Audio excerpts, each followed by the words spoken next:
Bonjour à tous, bienvenue dans ce 12-13 dans l'actualité en Bourgogne. Aujourd'hui, la société Aperam à Gueugnon priait de changer ses mauvaises habitudes sous 48 heures. Une inspection a révélé un risque de rejet polluant dans la rivière toute proche, la Roue. La rentrée à Lox-Corton, l'école a pu rouvrir après 2 ans de fermeture, mais elle est désormais catholique et hors contrat. Avec seulement 7 enfants, elle met en avant une pédagogie très personnalisée. Enfin, c'est votre tour, toujours dans le secteur d'Autun aujourd'hui, précisément à Corancy avec Amélie Douai. Bonjour à tous, vous ne pourrez pas dire que je n'ai pas mis les mains à la pâte aujourd'hui. Direction Corancy, la Nièvre, son élevage de truites arc-en-ciel, on en parle dans le C'est votre tour. Ce sont les bassins de la pisciculture du lycée du Morvan qui est situé à Château-Chinon. Rendez-vous dans quelques minutes avec ces petites bestioles si elles veulent bien se discipliner. À tout à l'heure, Amélie.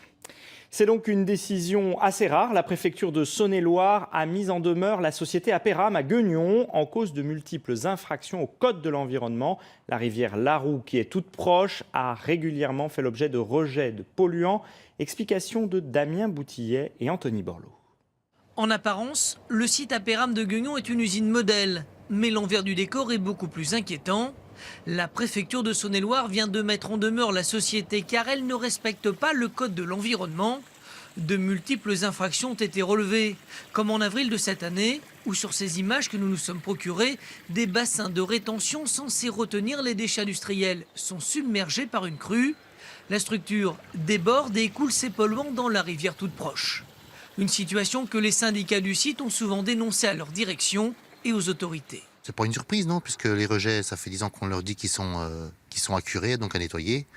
Et les pollutions, vu qu'ils sont inondés quasiment tous les hivers, effectivement, les pollutions peuvent sortir de l'entreprise, quoi. Donc, après une mise en demeure, ça fait 10 ans qu'on les prévient, quoi.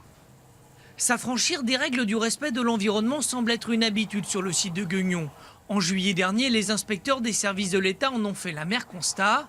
Lors d'un contrôle surprise, ils ont découvert qu'Aperam avait installé un point de rejet non autorisé. La Roue est une nouvelle fois polluée. C'est des boues ferreuses, quoi, je pense, que vu que c'est rouge, c'est oxydé. Après, ce qu'il y a exactement dedans, je ne peux pas vous dire. Une situation qui inquiète les riverains. Et comme Aperam est le principal employeur du secteur, les réactions se font discrètes. J'ai fréquemment constaté des nappes mousseuses. J'ignore les origines, mais c'est périodique. Pas seulement ça m'inquiète, ça m'a rendu malade depuis que j'habite ici. Il y a des bronches que je n'avais pas auparavant. L'eau, ça m'inquiète, bien sûr. Il y a beaucoup moins de pêcheurs. Aperam Gueugnon est sommé par l'État d'effectuer des travaux d'urgence. Sinon, des poursuites pénales pourraient être engagées. De nombreuses questions restent encore en suspens, notamment l'impact sur l'environnement. Nous ignorons les mesures qui ont été prises pour le préserver. La direction d'Aperam n'a pas répondu à nos différents appels. Quant à la préfecture de Saône-et-Loire, elle ne commande pas cet arrêt de mise en demeure. Et on en vient à cette question, les réseaux sociaux peuvent-ils se substituer à la police? La question se pose après la diffusion d'images de vidéosurveillance comme celle montrant un jeune homme entrant par effraction dans un restaurant dijonnais après le concert de rentrée, c'était vendredi soir. Le but est bien d'aider à l'identifier, mais l'initiative pose question. Elsa Bezin, Dalila Iberaken. Dans la nuit de vendredi à samedi, un jeune homme visiblement éméché détruit la vitrine d'un restaurant dijonnais. Le propriétaire visionne les images et décide de les poster sur sa page Facebook. Très vite, le contenu est visionné des milliers de fois. Les citoyens plébiscitent la détermination du commerçant.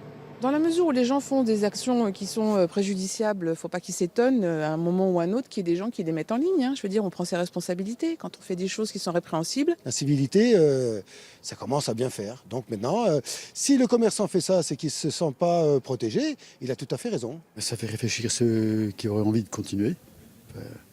Si, c'est une bonne chose.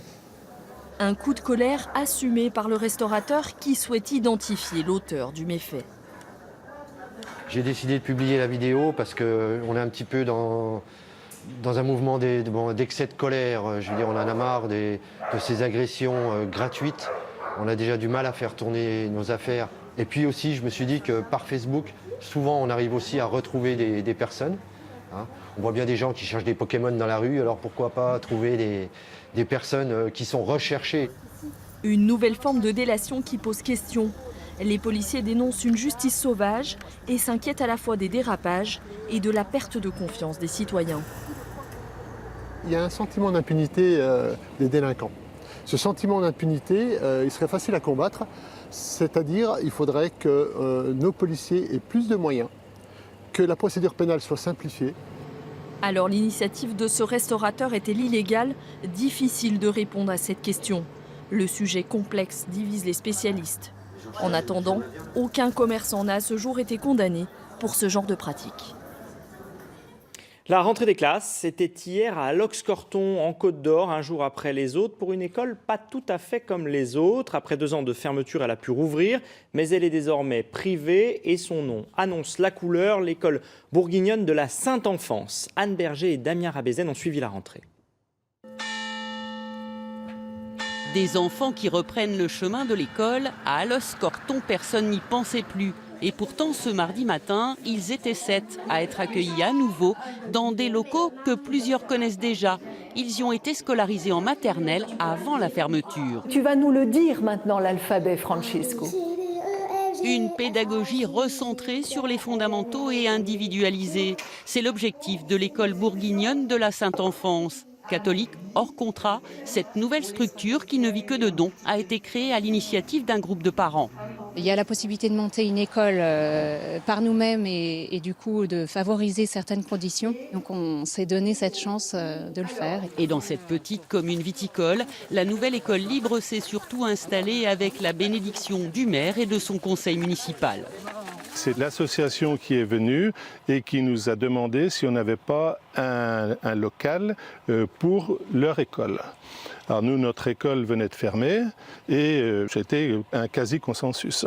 Les écoles hors contrat sont de plus en plus nombreuses, confessionnelles ou pas. Il en existe plus de 1300 en France. Leur nombre a été multiplié par 4 en 7 ans, d'après la Fondation pour l'école. Un vin zéro pesticide dès 2024, c'est possible. Les vendanges ont aussi débuté chez nos voisins du Beaujolais qui compte 12 appellations. Et sur la commune de Lantigné, un collectif de vignerons s'engage à supprimer tout produit chimique dans les prochaines années. À l'origine, un néo-viticulteur qui s'est lancé en bio, Jean-Paul Savard, Jacques Arnaud. Ces vignes basses avec des rangs serrés figurent la technique ancestrale du Beaujolais. À Lantigné, un jeune viticulteur présente un autre paysage, mais qui lui coûte un peu.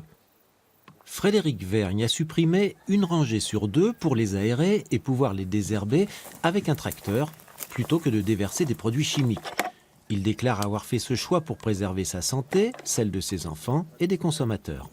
On produit moins, il y a plus de manœuvres, donc ça nous coûte plus cher. Par contre, on vend mieux. Ça veut dire qu'on a des clients qui sont sensibles à notre démarche environnementale et du coup qui sont prêts à mettre 20 ou 30% ou 40% plus cher dans une bouteille de vin. Donc c'est pour ça qu'aujourd'hui c'est un modèle qui fonctionne. Frédéric Verne est bio à 100%, jusque dans la vinification qu'il effectue avec ses propres levures indigènes.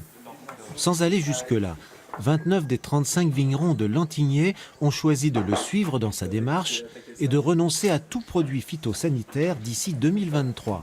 C'est possible, à condition de changer ses habitudes.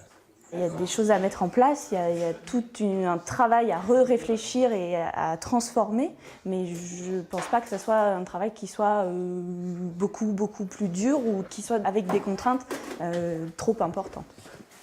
Cosima Bassoul s'est installé cette année. Il est plus simple de débuter par l'agroécologie que de s'y convertir. Pourtant, à Lantigné, les anciens aussi suivent le mouvement s'ils ne l'ont précédé. Jean-Paul Dubost, dont les 29 hectares rayonnent jusqu'en Chine, a commencé à tourner le dos aux produits de synthèse il y a près de 10 ans, et ça marche. C'est vrai qu'à l'export, ça commence à avoir une bonne résonance. Hein. Ouais. En Asie, là on l'a mis dans les brasseries de Bocuse à Lyon, chez Harrods en Angleterre, donc pour un début je trouve que ça rentre par les bonnes portes. Hein. Il y a 12 appellations d'origine contrôlée dans le Beaujolais. Une 13e est à l'étude, le Beaujolais Lantigné. Et on retrouve Amélie Douet pour C'est votre tour au cœur d'un petit village de 300 habitants situé dans le parc du Morvan, Corancy. Là-bas, l'activité principale, c'est bien sûr l'agriculture et notamment l'élevage charolais. Mais aujourd'hui, c'est surtout pour les poissons qu'on est là. Bonjour Amélie.